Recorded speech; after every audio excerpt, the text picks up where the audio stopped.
So the PowerPoint doesn't seem to be working really well. So I just want to make sure that we have this right. Okay, so we're going to look at the area of a triangle. And as I say in the PowerPoint, it starts with the rectangle.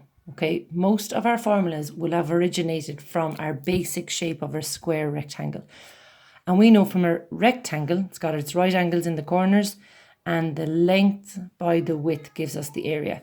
But what happens then if we half it? So we can use this formula to get the area of a triangle, because essentially a rectangle is two right angle triangles. Because if I do a line going from one corner to the opposite corner, the diagonal, I have made two equal right angle triangles.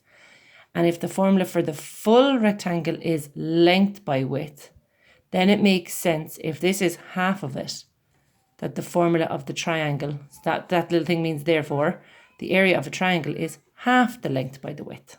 Okay, now because we don't have a length and a width of a triangle, we're going to call these base and height. Okay, and it is important because the formula book doesn't have it as base by height, but it's important to get it in our head that it is base by height. The reason being is because the base, we think of the bottom of the triangle, and the height must be perpendicular to the base. Okay, so half b by h. The two examples I have here, one looks straightforward, okay, because it looks like half of a rectangle, because you can imagine extending it on and having a big rectangle there. So that would be the base, that would be the height. So if we're going to use the formula, half base by height, it's half 10. So 10 has replaced the b. This is like our algebra substitution. And then the 7 has replaced the h. And this is where I want you to use the calculator. Okay, so the calculator bit there is where you put this all in one go. Okay, so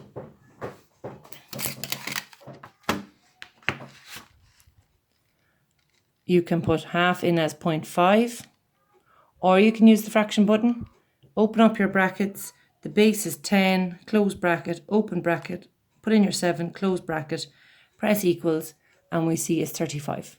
Okay, so the fraction can go in as a fraction or 0.5, but put it all in, press equals, and you've got 35. And then because it's area, it's centimeters squared. The second example doesn't look as obvious because it doesn't look like it would make a rectangle very easily, but it would.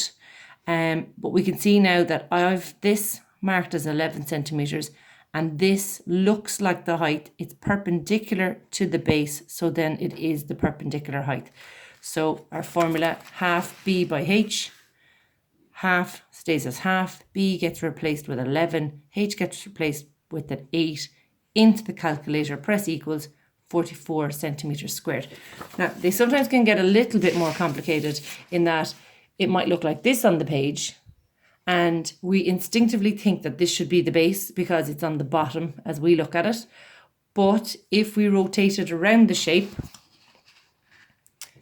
okay, now 26 here looks more like a base, and this is the perpendicular height. And so long as you see that a right angle is marked in, it is the perpendicular height. So with all of these questions, we should be drawing a diagram, writing the correct formula. So half b by h, which is half of 26 bracket 18, into the calculator. Okay, so you can use your fraction button, a half, arrow forward, open your brackets, 26, and then your 18, press equals, and that's 234 is what I got there when I filled it in. So that's 234 centimeters squared.